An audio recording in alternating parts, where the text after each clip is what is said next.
Model Steam Engines and Boilers, a compilation of interesting and useful information when building model steam engines and boilers. Part 8, a live steam test on a steam plant showing it generating electricity. I'm lighting the boiler with my flexible gas lighter, which keeps my hand out of the line of fire of the small explosion that occurs when you light a gas burner. These old Stuart 504 boilers are surprisingly efficient, and it doesn't take long before it starts to raise steam. It's always been a bit of a puzzle to me why Stuart stopped making the 500 series of boilers, because they really are very good. There's nothing on the clock, but the steam's coming. As you can see when I press the whistle valve, it makes a bit of a whistly sort of a noise. So all I need to do now is let the pressure build. It's time to let some steam to the engine, and of course the first steam will condense to water, and look what's happening. This is a very, very good sign. Can you see it rocking and bouncing back and forth at both ends of the stroke? That is a really good sign that the valve timing is perfect. But the engine won't turn over because there's a hydraulic lock in the cylinder, which is caused by the first steam that reaches the cylinder immediately condensing to water. So if you're playing with your own model steam engine and this happens, do not try and force the piston over top dead centre. You need to clear the hydraulic lock, and that's what cylinder drain cocks are for. Watch this.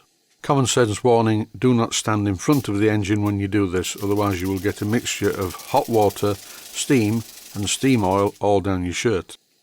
I could shut the drain cocks when the engine is running, but for the purposes of the video I'm just showing that here I am shutting the drain cocks. I'm just giving the engine cylinder a quick wipe with a cloth to get rid of any oil. And now when I open the steam valve once again, this time the engine will go all the way around. But I've just noticed that there's quite a lot of oil on the flywheel. Really, I should have put drain cocks on this, which allow me to pipe away the condensate. But I like a bit of mess in my life, so I'm just going to leave these as they are. By opening the steam valve a bit further, I can make the engine go quite fast. And I'm doing this just to warm it up, because it needs to be thoroughly warm to avoid any possibility of a hydraulic lock problem. The power of this engine really is surprising. Although the cylinder bore is only 1.5 inches in diameter, the amount of power at the flywheel is quite astonishing, and according to the gauge on the boiler, the pressure is only around 20 pounds per square inch. Right, that's enough messing with drain cocks. It's time to see whether this steam engine is powerful enough to generate any electricity.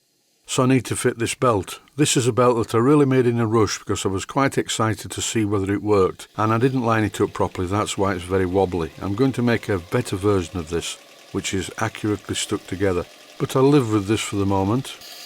I've just realised that after the last steam test I never emptied the condenser, so the condenser will be quite full, and that's why it's making a very strange exhaust noise.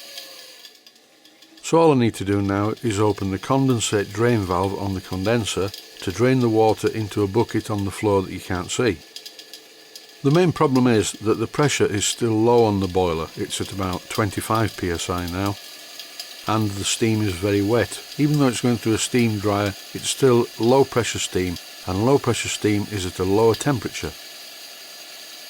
But after draining the condensate from within the condenser, the engine's exhaust note is very different. Have a listen to it now.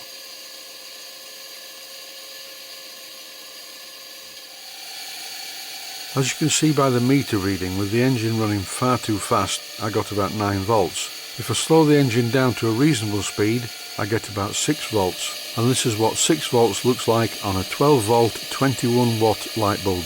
It's a bit dim, and do bear in mind the generator is geared up. This is about the speed I would like the engine to be running at when it generates electricity. Ideally, I'd like it to run even slower. In this clip, I'm shutting the steam valve to stop the engine, and here I'm about to apply some water and steam to the injector. And the injector picks up straight away and starts pumping water into the boiler, and this makes the water gauge a bit erratic. There isn't a blowdown valve fitted to the water gauge. I did fit one, but it leaked. I'm going to use a different idea. I'm going to use a globe valve, which will deliver the water back to the lower tank. And that way, when I get air bubbles in the water gauge, I simply snap open the valve and shut it quickly, and the sudden release of steam clears the air bubbles in the glass tube. For this demonstration, I can't do that. But I do know that the injector is pumping water into the boiler because there's no water coming out of the overflow, and it's making that injector putting water into the boiler noise. So here's the bottom line. This is the engine going, in my opinion, far too fast. The meter is saying that I'm getting about 6 volts and the little bulb is still glowing round the corner, but not glowing very much. In this clip, at the moment, the engine is running at the speed I would like it to be running at to generate electricity, and it's generating about 4 volts. This is on a 10 volt scale. Maybe I could just up the speed a little bit to 5 volts. With the test meter showing 5 volts, I do think the engine is running slightly too fast. What I haven't mentioned much at the moment is the boiler. Well, the boiler is just delivering the steam without a vent. It's set to blow off at 60 pounds per square inch, or just a little tiny bit above that. The engine's been running for quite a long while now. To make this video, I think I ran the engine for about 2.5 hours, and now I've stopped the engine. It's time for an oiling session on all the major working parts. I've got the camera sat on the tripod on the bench at the moment over the steam plant, just to give you a different perspective. Here I'm emptying the displacement lubricator, and you can clearly see the water coming out of the bottom, followed by some oil, so it wasn't completely empty anyway, followed by some very weird looking red oil. I don't know what that is.